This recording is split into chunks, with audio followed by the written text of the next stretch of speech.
अस्सलामुअलैकुम वरहमतुल्लाहि ताला वबरकातुहू। बारकल्लाह।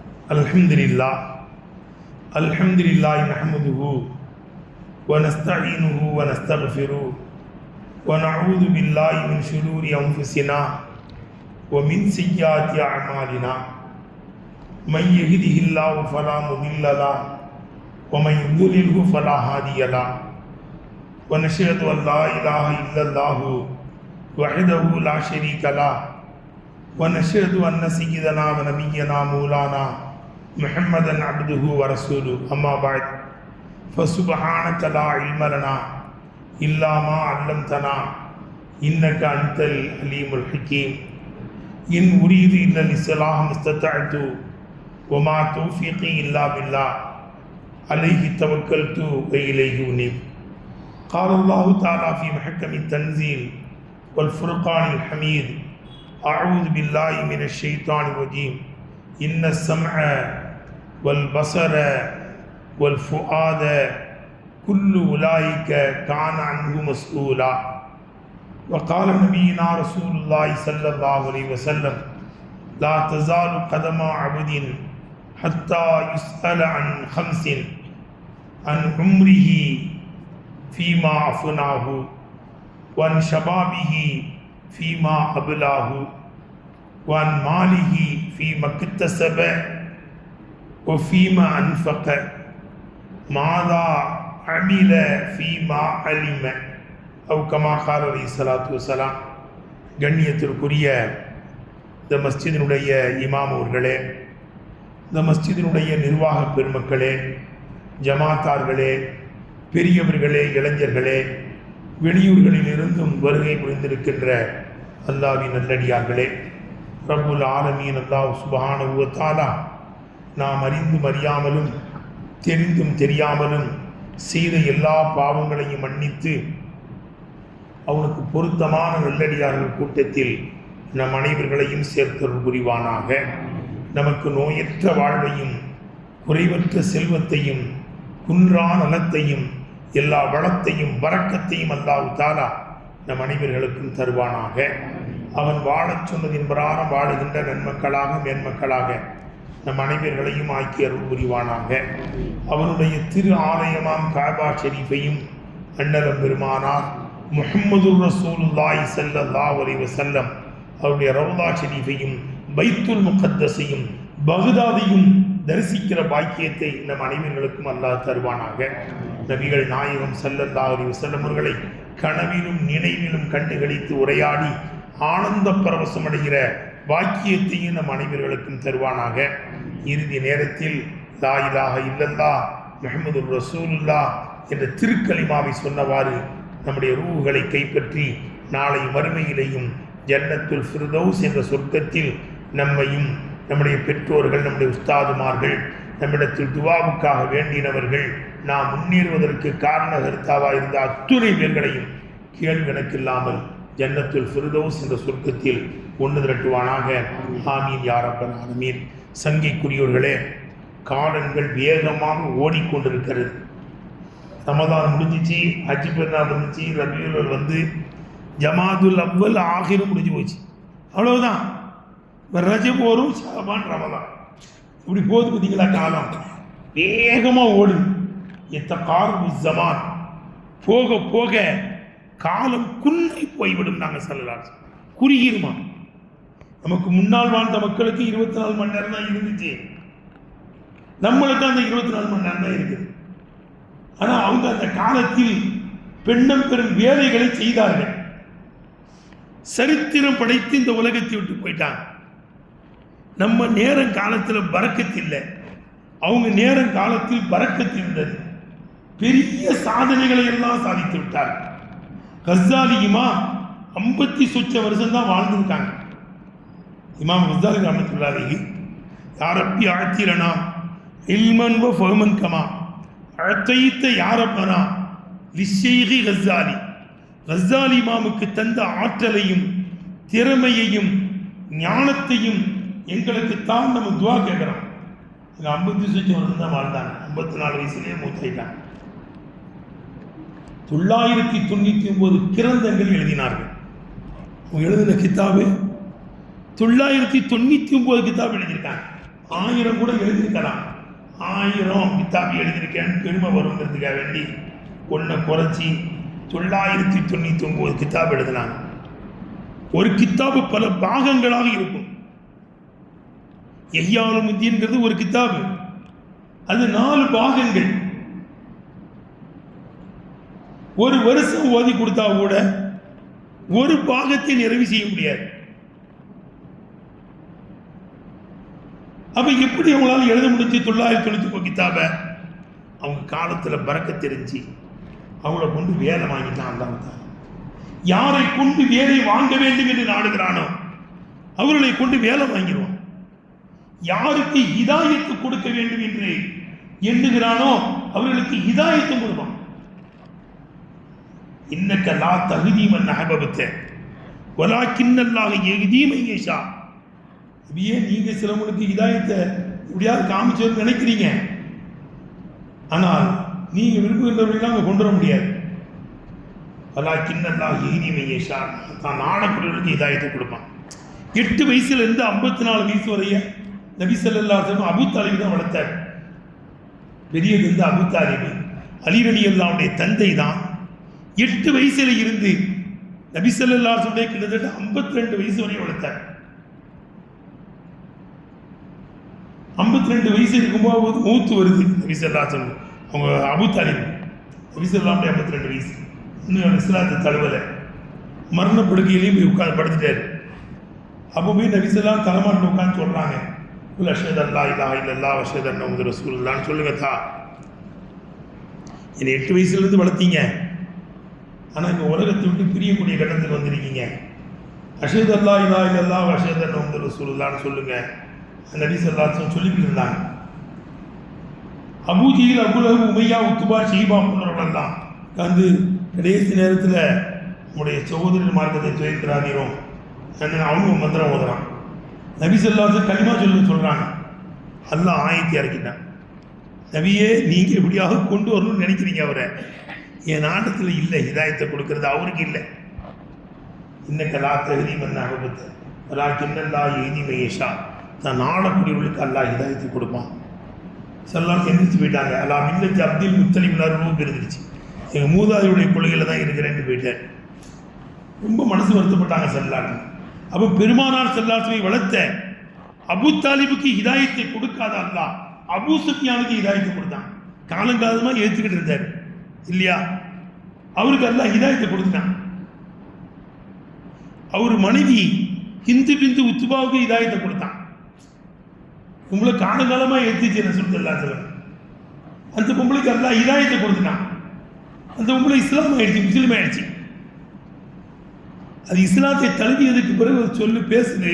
புகாரிஜியில் வருது, உலகத்தில் உள்ள முகங்களில் நபியே நாயகமே உங்க முகம்தான் எனக்கு வெறுப்பா இருந்துச்சு, இன்னைக்கு உங்க முகம் எனக்கு பிரியமா ஆயிடுச்சு.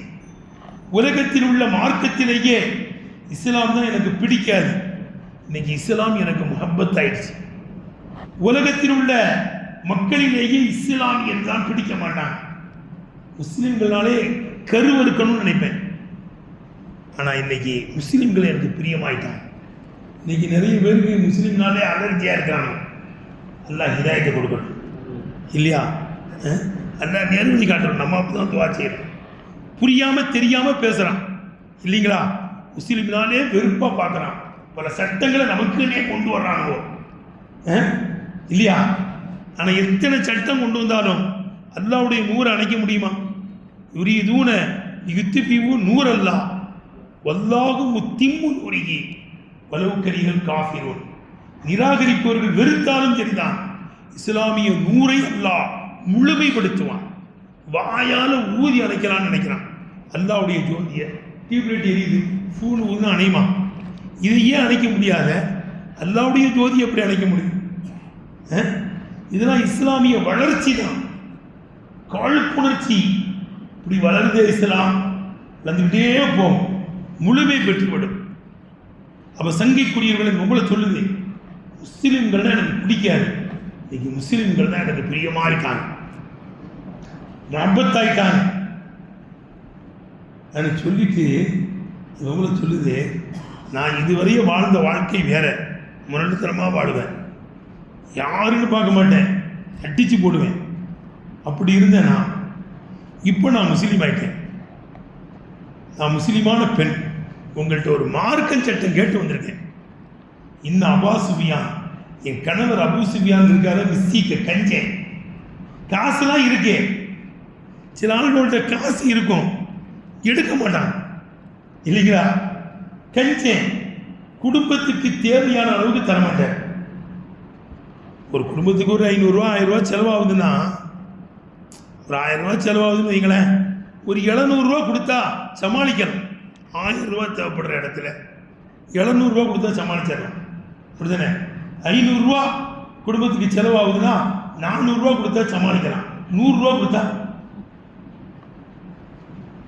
1000 ரூபா தேவைப்படுற இடத்துல 300 ரூபா கொடுக்குறாரு, அது எப்படிங்க?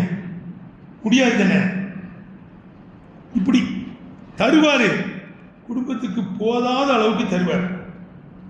இதுவரையும் நான் எப்படி இருந்தோம்னா, அவருக்கு தெரியாம ஒரு ஜேபில் இருந்து எடுப்பேன், முட்டாள், அதெல்லாம் ஒன்றும் தெரியாது, அவருக்கு காசு எடுத்தா தெரியாது, தரமாட்டார். அவர் ஜேபில் இருந்து நான் காசு எடுப்பேன், கணக்கு தெரியாது அந்த ஆளுக்கு. இதுவரை அப்படி செஞ்சுக்கிட்டு இருந்தேன். இப்போ நான் முஸ்லீம் ஆயிட்டேன், இப்பவும் அப்படித்தான் இருக்காரு. அவர் இஸ்லாத்துக்கு வந்துட்டாரு, அதனாலும் தரமாட்டேங்காரு குடும்பத்துக்கு போதுமான அளவுக்கு. அவருக்கு தெரியாமல் எடுத்துக்கிட்டு இருந்தேனே, இப்போ எடுக்கலாமா? நான் முஸ்லீம் ஆகிட்டேன்ல, எனக்குன்னு சட்டம் இருக்கு, அல்லாஹ் ரசூல் சொன்னதை நான் கேட்க முடியும். எடுக்கக்கூடாதுன்னா நான் எடுக்க மாட்டேன். எங்களுக்கு என்ன செய்ய, குடும்பத்துக்கு போதுமான அளவுக்கு ஒரு தரணும். தரலைன்னா தேவையானது அவருக்கு தெரியாமல் எடுத்தால் தப்பு இல்லை. பிள்ளை குட்டிகளுக்கெல்லாம், மனைவி மக்களுக்கு, குடும்பத்துக்கு செலவழிக்கிறது அவருக்கு கடமை இல்லை. அவர் தரலைங்கும் போது எடுக்கலாம், உனக்கு அந்த உரிமை உண்டு, அது தப்பு கிடையாது. ஆனால் அதை எடுத்து விரையும் செஞ்சிடாத, எவ்வளோ தேவையோ அவ்வளோ எடு, இஸ்ராப் செய்யக்கூடாதுன்னு சொன்னாங்க. சொல்றாங்க, எப்படி மாறிச்சு பார்த்தீங்களா? அரக்கத்தனமான பொம்பளை, முரட்டுத்தனமானவர் அபூ சுஃபியான் ஹிதாயத்தை கொடுத்துட்டான். இன்னொரு சம்பவம் பாருங்க, அவன் நாடப்படி உலகி தருவான். உமைர் இப்னு வஹப், இன்னொரு மனிதர், அவருக்கு இஸ்லாம் பிடிக்காது, முஸ்லீம்கள்னாலும் பிடிக்காது. பத்ர் யுத்தம் நடந்து முடிஞ்ச நேரம் அவங்க குடும்பத்தில் நிறைய பேர் இறந்துட்டாங்க. பத்ர் யுத்தத்தில் நிறைய பேர் காலி, எதிரிகளில் 70 பேர் மாண்டார்கள், 70 பேர்கள் கைது செய்யப்பட்டார்கள். இந்த உமைர் இப்னு வஹபினுடைய குடும்பத்திலே நிறைய பேர் சண்டையை போட்டாங்க பத்ர் யுத்தத்தில். அவர் சகோதரர் ஒருவர் கைது செய்யப்பட்டிருக்கிறார். இந்த மாதிரி கட்டத்தில் வெறியா இருக்கிறார். முகம்மதை இப்படியாவது தலையை எடுக்கணும் நினைக்கார். ஒரு நாள் காபத்துல்லாவில் உட்கார்ந்துருக்கார், உட்கார்ந்துக்கிட்டு கோபத்தோடு உட்கார்ந்துருக்கிறார். அப்போ சஃப்வான் ஒருத்தர் கேட்கிறார், மக்காவுக்கு முக்கியமான ஆள், ஏன்னா உமைர் ஒரு மாதிரி கவலையாக உட்கார்ந்துருக்கிற என்ன விஷயம்? என் குடும்பத்தில் நிறைய பேர் இந்த யுத்தத்தில் போய் சேர்ந்துட்டாங்க, என் சகோதரரும் கைது செய்யப்பட்டிருக்கிறார். ஆகவே முகம்மது மேலே எனக்கு கடும் வெறி இருக்குது, அவரை எப்படியாவது தலையை சீவணும், அவரை கொல்லணும்னு நினைக்கிறேன். வேகம் எனக்கு கொப்பளித்து கொண்டு வருகிறது, இந்த வேகத்தோடு போனால் கொன்றுவேன். ஆனால் எனக்கு பிள்ளை விட்டு என்ன இருக்கு, நிறைய கடன் இருக்கு. அதுதான் யோசிக்கிறேன், நான் முகமதை கொல்ல போனால் நான் செத்து போயிடுவேன் சொல்றேன். இஸ்லாம் தரவில்லை உமைர் இப்னு வஹப், நான் முகமதை கொல்ல போனோம்னா இஸ்லாமியர்கள் என்ன கொன்றுவாங்க, என் லட்சியம் நிறைவேறாது. ஆனால் எனக்கு கடன் இருக்கு, பிள்ளை குட்டிகள் சின்ன சின்ன பிள்ளைகள் இருக்காங்க. அதுதான் யோசிக்கிறேன். அந்த சஃப்வானும் இஸ்லாமுக்கு எதிரி தான். அவர் சொன்னார், உன் பிள்ளை குட்டிகளையெல்லாம் நான் பார்த்துக்கிறேன், உன் கடனையெல்லாம் நான் அடைச்சிட்றேன், எவ்வளோ கடன் சொல்லு நானே நிறைவேற்றிடுறேன், நீ போய் முகமதை கொண்டுட்டு வந்துடு, உன் பிள்ளை குட்டிகளுக்கு நான் பொறுப்பு, உன் கடனையும் நான் அடைக்கிறதுக்குள்ள வழியை பண்ணிடுறேன். அப்படியா செஞ்சிடுறீங்களா, என் கடன் அடைக்கிறீங்களா, இவ்வளோ கடன் இருக்கு கொடுத்துட்றேன், கொடுத்துட்டார். பிள்ளை குட்டிகளுக்கு நான் காசு தரேன்னு கொடுத்துட்டார். உடனே இரவோடு இரவாக கத்தியில விஷத்தை தேய்க்கிறார், யாருக்கும் தெரியாம கத்தியில் விஷம் தேய்க்கிறார். தேய்த்து மக்காவிலிருந்து எடுத்துட்டு போறார். எங்க? மதீனாவுக்கு நபி ஸல்லல்லாஹு அலைஹி தலையை சீவரத்துக்கு புறப்பட்டு வேகமாக வர்றார். வந்துட்டாரு மதீனாவுக்கு. நபி ஸல்லல்லாஹுடைய சபை இப்படி கூடி இருக்கு. நபி ஸல்லல்லாஹு உட்கார்ந்துருக்காங்க. அந்த விஷம் தேய்ச்சி கத்தி எடுத்துக்கிட்டு வர்றார். அதான் உமேர் வர்றாரே, இவன் மோசமான ஆள் அந்த ஆள், ஏதோ ஒரு சரி எண்ணத்துலாம் வருவார் என்று சஹாபாக்கள்லாம் நபி ஸல்லல்லாஹு சூழ்ந்துட்டாங்க. சூழ்ந்த உடனே தோழர்களை உட்காருங்க, உங்கள் இடங்கள்ல உங்கள் இடங்கள்ல உட்காருங்க. சஹாபாக்கள் என்ன சொன்னாலும் கேட்பாங்க. உட்காந்துட்டாங்க. உமேருங்க வா, இங்கே வருத இல்லை, என் சகோதரர் கைது செய்யப்பட்டிருக்காருல்ல, பார்த்து நல்லா விசாரிச்சுட்டு போகலான்னு வந்திருக்கிறேன். அப்படியா, வேற எண்ணம் கிடையாதா? வேற எண்ணம் கிடையாது, சகோதரரை நல விசாரிச்சுட்டு போக தான் வந்திருக்கிறேன். சரி, உன் சகோதரர் நலன் விசாரிக்கணும்னா ஏன் விஷம் தேய்ச்ச கத்தியை கொண்டு வந்திருக்க? நைட்டில் உட்காந்து ஏன் விஷம் தேய்ச்ச கத்தியை ஏன்பா கையில் கொண்டு வரணும்? சஃப்வான்ட்ட பேரம் பேசினிய, உன் கடனையெல்லாம் நிறைவேற்றுவதற்கு ஒரு பொறுப்பேற்றுக்கிட்டாரு, கடனை கொடுத்துட்டாரு. உன் பிள்ளைகளுக்கும் பொறுப்பேற்றுக்கிட்டாரு, அதுக்கும் பணம் காசெல்லாம் தந்திருக்காரு. சஃப்வான்ட்ட பேரம் பேசி கத்தியில் விஷம் தேய்ச்சி ஏன் தலையை சீவறதுக்காக வேண்டி வந்திருக்கிறேன். ஏன் வரணும்? உன் சகோதரரை நல விசாரிக்கிறதுக்கு வரும்போது இந்த வேலையெல்லாம் ஏன் செஞ்சுட்டு வர்ற? நீ முழிக்கிறாரு.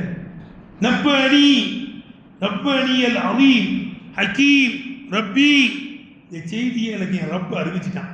உமேர் விஷம் தேய்ச்ச கத்தியை கொண்டுகிட்டு வர்றாரு. குடும்பத்துக்கெல்லாம் சகோதரர்கள்ட்ட அந்த சஃப்வான்ட்ட பொறுப்பு ஒப்படைச்சிட்டாரு.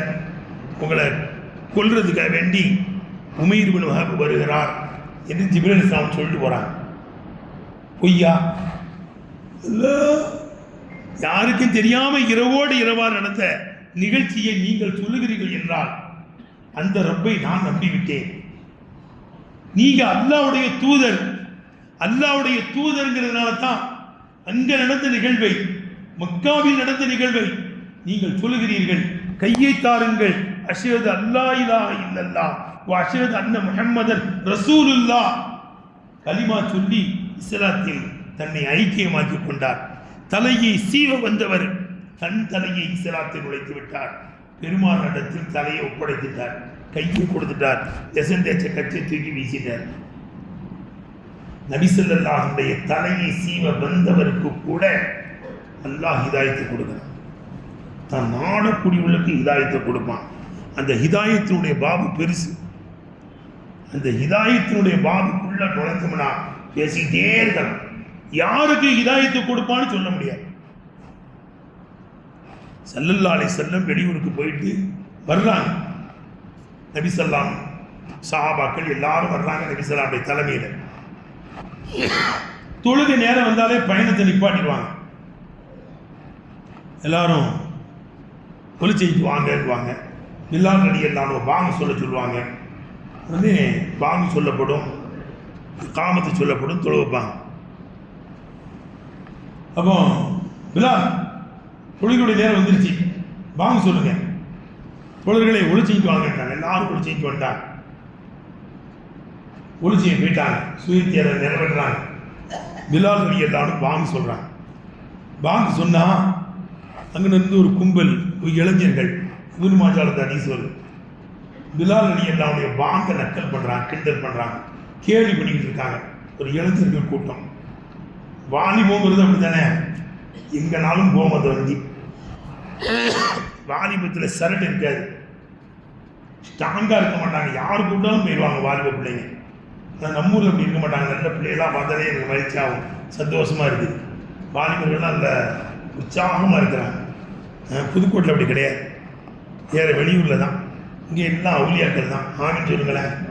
அவுலியாக்கள் கூட்டத்தில் நம்ம எல்லாம் சேர்ப்பானாங்க. அப்போ அந்த இளைஞர்கள்லாம் அந்த பாங்கை கிண்டல் பண்ணி சத்தம் போட்டு நக்கல் பண்ணிக்கிட்டு நிற்கிறாங்க. அங்கே ஒரு கூட்டம். பாங்கு முடிஞ்சிச்சு. நபி ஸல்லல்லாஹு அலைஹி சொன்னாங்க, தோழர்களே, அங்கே ஒருத்தர் கூட்டம் வாலிபர்கள்லாம் கிண்டல் பண்ணுறாங்க பாங்க, அந்த ஆளோட ஃபுல்லாக கொண்டு வாங்க. சாபாக்கெல்லாம் போய் கத்திரிக்காய் ஊற்றிட்டு வந்த மாதிரி கொண்டு வந்து போட்டாங்க. நீங்கள் தான் கிண்டல் பண்ணுறீங்களப்பா, நீங்கள் தான் பாங்க கிண்டல் பண்ணுறீங்க ஆனாங்கல்ல, தெரியாது நம்ம பண்ணிட்டேங்களை மன்னிச்சிருங்க என்ன. சரி, அதில் ஒரு பையன் ரொம்ப சத்தம் போட்டு கிண்டல் பண்ணார். இந்த பையன் யாரு? இந்த பையன் தான் அந்த அபு மன்சூரா. இந்த பையன் தான் ரொம்ப கிண்டல் பண்ணாரு, எங்களை தூண்டி விட்டோம். இந்த பையன் தான் தேவா. அவரை மட்டும் விட்டுட்டு எல்லாரும் ஓடுங்கட்டாங்க. அந்த பையன் ஓடிட்டாங்க. இந்த பையனை கூப்பிட்டாங்க, வா நீ தான் கிண்டல் பண்ணியா, தூண்டி விட்டியா, எல்லாத்தையும் சொல்லு பாங்கு. அவர் சொன்ன, எனக்கு பாங்குலாம் சொல்ல தெரியாது, எனக்கு தெரியாது, பாங்கு சொல்ல தெரியாது. நான் சொல்லித்தரேன், சொல்லுவா வாங்கு, உனக்கு நான் சொல்லித்தரேன், சொல். அவரை கொடுத்தாங்க. நெஞ்சியெல்லாம் தடை விட்டாங்க. தடை விட்டு அல்லாஹ் மஹதி அபா மன்சூரா, இந்த பையனுக்கு ஹிதாயத்தை கூடிய அல்லாஹ், இந்த பையனுக்கு நேர்வழி காட்டுன்னு நெஞ்சை தடவுனாங்க. தடவி கையை அப்படியே கொண்டு வந்தாங்க, தொப்புள் வரையே கொண்டு வந்தாங்க. அப்படியே தடவி ஃபுல்லாக க்ளீன் பண்ணிட்டாங்க. சீர்க்கு குஃபுரி எல்லாம் போயிடுச்சு. நபி ஸல்லல்லாஹு கைப்பட்டாலே போதும். கமாபர அத்து வசிபம் பில்லம் சி ராமத்துகு அத்துல கத்தரிபம் தில்லமமி. பெருமானார் ஸல்லல்லாஹு கைப்பட்டாலே போதும், நோய்கள் குணமாயிரும், பைத்தியங்களில் முடிச்சு அவிழ்ந்துவிடும். அந்த கை சாதாரணமான கை அல்ல, அது புனித கை. பூமா நபி ஸல்லல்லாஹு அலைஹி கை. அந்த கை பட்டுருச்சு. தட்பட்டு நல்ல தடையை விட்டு இவருக்கு ஹிதாயத்தை கொடுன்னு துவா செஞ்சுட்டு, குல் அல்லாஹு அக்பர் அல்லாஹு அக்பர். அவர் அல்லாஹு அக்பர் அல்லாஹு அக்பர்ங்கிறார். அஷ்ஹது அல்லா இலாஹ இல்லல்லாஹ் மெதுவாக சொல்லி கொடுத்தாங்க. அஷ்ஹது அல்லா இலாஹ இல்லல்லாஹ், அஷ்ஹது அல்லா இலாஹ இல்லல்லாஹ். அவரும் அஷ்ஹது அல்லா இலாஹ இல்லல்லாஹ், அஷ்ஹது அல்லா இலாஹ இல்லல்லாஹ், அஷ்ஹது அன்ன முஹம்மது ரசூலுல்லாஹ், அஷ்ஹது அன்ன முஹம்மது ரசூலுல்லாஹ் கலிமா சொல்லி கொடுத்தாங்க. அதுக்கடுத்து சத்தம் போடு சொல்லி கொடுத்தாங்க. அஷ்ஹது அல்லா இலாஹ இல்லல்லாஹ், அஷ்ஹது அல்லா இலாஹ இல்லல்லாஹ், அஷ்ஹது அன்ன முஹம்மதர் ரசூலுல்லாஹ், அஷ்ஹது அன்ன முஹம்மதர் ரசூலுல்லாஹ். ஷாபி பள்ளியில் போய் பாருங்க, ஷாபியாக்கள் பள்ளியில் அஷ்ஹது அல்லா இலாஹ மெதுவாக சொல்லிட்டு அது சத்தம் போடு சொல்லுவாங்க, பார்த்துருக்கீங்களா?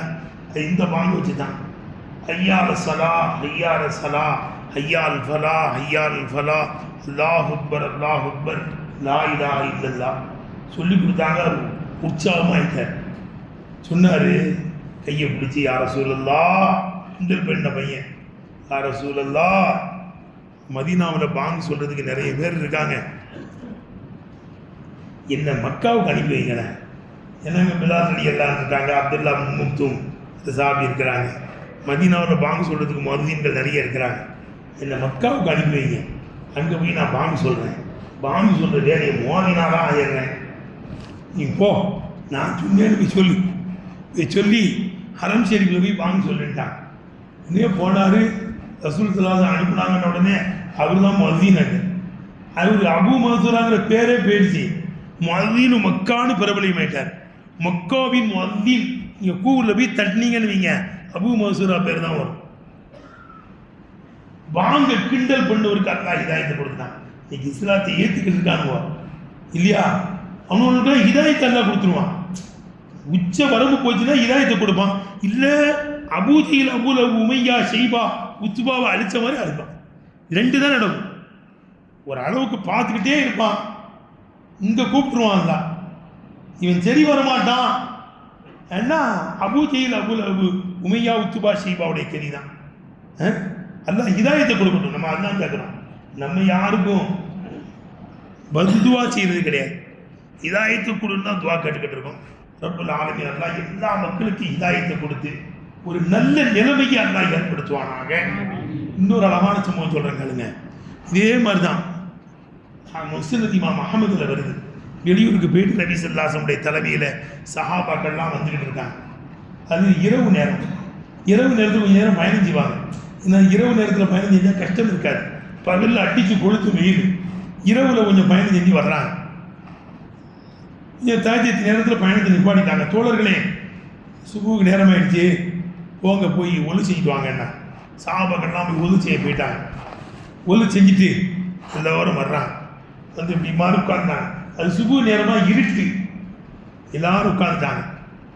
உடனே வக்கத்து வந்த உடனே பிலால் அலி எல்லாரும் இருந்துச்சு பாங்கு சொல்லிட்டாங்க. சுபுவில் பாங்கு சொன்னாங்க. பாங்கு முடிஞ்சிச்சு. எல்லாரும் சுன்னத் தொழுதாங்க. சுன்னத் தொழுதுட்டு உட்காந்துக்கிட்டு இருக்காங்க. இருட்டாக இருக்க, கண்ணு தெரியல சரியா. இந்த மாதிரி ஒலிபெருக்கி, விளக்கு, மின்விசிறி இவைகள்லாம் கிடையாது இல்லையா? இப்போ நம்மளுக்கு அல்லாஹ் தஆலா உலகத்தை விசாலமாக்கி தந்துட்டான். நம்ம தொழுதுட்டு போனதுக்கு பிறகு ஹரம் ஷெரீஃபில் நடக்கிற தொழுவையை கேட்கலாம் இல்லையா? எங்கேயோ நடக்கிற நிகழ்ச்சி இங்கேருந்து பார்க்குற மாதிரி நவீனமான கருவிகளை அறிவியல் வளர்ந்து விட்டது. நம்ம கையில் தரலாம். எங்கேனாலும் லண்டன், அமெரிக்காவுக்கு இங்கேருந்து நேராக பேசிக்கிட்டு இருக்கோம், முகம் பார்த்து பேசுகிறோம். அந்த அளவுக்கு தந்துட்டான்ல.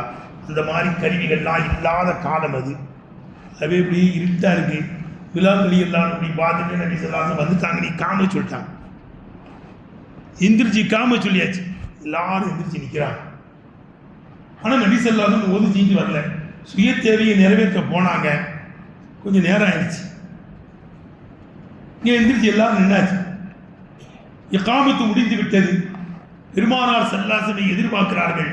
கண்ணுக்கு எட்டின அளவுக்கு பார்க்குறாங்க, கண்ணுக்கு தெரிய மாட்டேங்குது. விழாக்களி எல்லாரும் தோழர்களே, நபி ஸல்லல்லாஹு அலைஹி வரலையே, வேறு யாராவது தொழுவீங்களேன். அபூபக்கர் ரலியல்லாஹு சொன்னாங்க, நம்மளாலாம் முடியாதுங்க, அது ரசூல் ஸல்லல்லாஹு அலைஹி நிற்கிற இடம்ல, நம்மளால முடியாதுன்னா. உமர் ரலியல்லாஹு சொன்னாங்க, அபூபக்கர் ரலியல்லாஹுவே முடியாதுங்கிறாங்க, நான் எப்படிங்க நிற்பேன், நான் போக முடியாதுன்னா. அப்துல் ரஹ்மான் அவுஃப் ரலியல்லாஹு இருந்தாங்க, அவங்க பெரிய செய்தி. அவங்கள்ட்ட சொன்னாங்க, நீங்கள் தொழுவீங்களா பாவா? அப்படியா, நான் தொழுவிக்கிட்டா, நீங்கள்லாம் விரும்புகிறீங்களா? ஆமாம், நபி ஸல்லல்லாஹு அலைஹி இன்னும் வரல, போங்கட்டாங்க. தொழுவிக்க முடியாதுங்க, முசல்லாம் போக முடியாது, சுபு தொழுவைலாம் ரொம்ப கஷ்டம். ஆம்சாக்கள் இப்ராஹிம் மாதிரி ஆம்சாக்கள் தொழு வைப்பாங்க. டக்குன்னு நம்மளெலாம் போனா போக முடியாது. உடனே அப்துல் ரஹ்மான் அவுஃப் ரலியல்லாஹு தக்பீர் கட்டிட்டாங்க. தக்பீர் கட்டி சுபு தொழுவை போய்கிட்டு இருக்கு. ஒரு ரக்காயத்து முடிஞ்சிருச்சு. 2ஆம் ரக்காயத்துக்கு எந்திரிக்கிறாங்க. ஒரு ரக்காயத்து முடிச்சுட்டு 2ஆம் ரக்காயத்துக்கு எந்திரிக்கிறாங்க அப்துல் ரஹ்மான் அவுஃப் ரலியல்லாஹு. அப்போ தான் ஒது செஞ்சுட்டு சுய தேவைகளை நிறைவேற்றி விட்டு ஒது செய்து விட்டு நபி ஸல்லல்லாஹு அலைஹி வர்றாங்க. கடைசி சபையில் நின்றுக்கிட்டாங்க. நின்று அல்லாஹ் அக்பர் தக்பீர் கட்டிடுறேன். எப்படி கட்டியிருப்பாங்க இங்கே பாருங்களேன். அப்துல் ரஹ்மான் அவுஃபை இமாமாக்கி அவருக்கு பின்னால் நான் நின்று தொழுகிறேன் அப்படி தானே சொல்லியிருப்பாங்க. இமாமுல் ஐம்மா எல்லாரும் ரசூல் ஸல்லல்லாஹு அலைஹி தெரிந்து தொழுகிறோம், இமாமை தெரிந்து தொழுகிறோம், தான் தக்பீர் கட்டுறோம். நபி ஸல்லல்லாஹு அலைஹி வஸல்லம் யுஸல்லி லில்லாஹி தஆலா ஸலாத்துல் ஃபஜ்ரி மஅமூமன், நான் மஅமூமாக அப்துல் ரஹ்மான் அவுஃபை இமாமாக்கி அவருக்கு பின்னால் நான் தொழுகிறேன் தக்பீர் கட்டிட்டாங்க. இமாமுன்னு சொல்லிட்டாங்க. இமாமுல் ஐம்மா யாரை பிடிச்சி இமாம்ங்கிறாங்க? அப்துல் ரஹ்மான் இப்னு அவுஃப் ரலியல்லாஹு அன்ஹு இமாம்ங்கிறாங்க. தக்பீர் கட்டிட்டாங்க. அவங்களுக்கு 2 ரக்காயத்து முடிஞ்சிருச்சு, சலாம் கொடுத்துட்டாங்க. விடுபட்ட ஒரு ரக்காயத்தை நபி ஸல்லல்லாஹு கடைசி சபையில் எந்திரிச்சு தொழுகிறாங்க. சஹாபாக்கள்லாம் பார்த்து ஆடி போயிட்டாங்க. ஆஹா, நபி ஸல்லல்லாஹு அலைஹி விட்டுட்டு தக்பீர் கட்டிட்டோம், நம்ம தொழு வச்சுட்டோம், ஒரு ரக்காயத்து லேட்டாகி மஸ்பூக் ஆகிட்டாங்களே, நான் வரங்காட்டி இக்காம சொன்னீங்கன்னு கேட்டால் என்ன சொல்கிறது அப்படின்னு பயந்துக்கிட்டு உட்காந்துருக்காங்க. ஒரு ரக்காயத்தை தொழுத்து எந்திரிச்சு நின்று அஸ்ஸலாமு அலைக்கும்னாங்க. சஹாபாக்கிட்ட திரும்பி உட்கார்ந்தாங்க. தோழர்களே, உலகத்தில் எல்லா நபிமார்களும் அவங்க உம்மத்தில் உள்ள ஒரு கண்ணியமான மனிதருக்கு பின்னால் தொழுது விட்டுத்தான் இந்த உலகத்தை விட்டும் போயிருக்கிறாங்க. எனவே எனக்கு இமாமான தொழுவிக்கிற பாக்கியத்தை அல்லாஹ் அப்துல் ரஹ்மான் அவுஃப் ரலியல்லாஹு அன்ஹு தந்துட்டான்.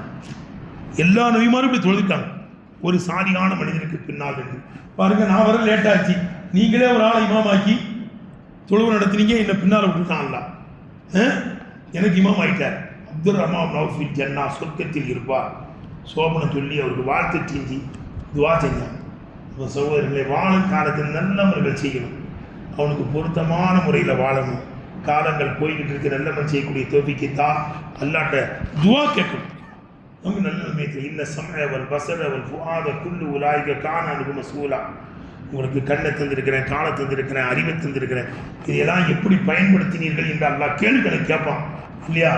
லா தஸாலு கதமா அபுதீன், நாளை கியாம நாளில் அல்லாஹ்வுடைய சன்னிதானத்தை விட்டும் நம்முடைய பாதம் நகராது.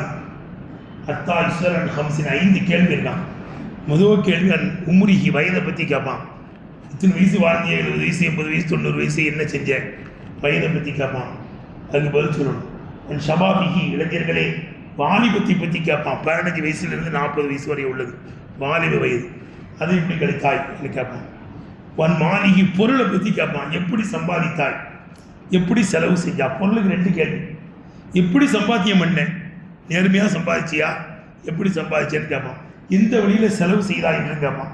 4ஆச்சா, மாதா அணில ஃபீமா அலிம, கற்றதன் பிறகான என்ன அமல் செஞ்சான்னு கேட்பான். 5 கேள்விகளுக்கும் பதில் சொல்லணும். ரப்புல் ஆலமீன் அல்லாஹ் தஆலா கேள்விகளுக்கு பதில் சொல்லி எந்த கேள்விகளுக்கும் இல்லாமல் ஜன்னத்துல் ஃபிர்தௌஸ் என்ற சொர்க்கத்தில் நம்மையும் நம்முடைய பெற்றோர்கள் நம்முடைய உஸ்தாதுமார்கள் நம்மிடத்தில் துஆவுக்காக வேண்டிய அத்துணை பேர்களையும் கேள்விகளுக்கு இல்லாமல் ஜன்னத்துல் ஃபிர்தௌஸ் என்ற சொர்க்கத்தில் உண்டு திரட்டுவானாக. ஆங்காரமாய் வரும் நோயும் ஔஷதமில்லா இந்நோயும் ஏங்கி திணறும் மரண நோய் ஈழை இழப்பு நீரடைப்பு 4448 நோய்களையும் நாங்கள் காணாதோடிடச் செய் நல்வழி காட்டும் ரஹ்மானி. ஆஹிர் தஅவானா அனில் ஹம்துலில்லாஹி ரப்பில் ஆலமீன். அஸ்ஸலாமு அலைக்கும் வரஹ்மத்துல்லாஹி தஆலா வபரகாத்துஹு.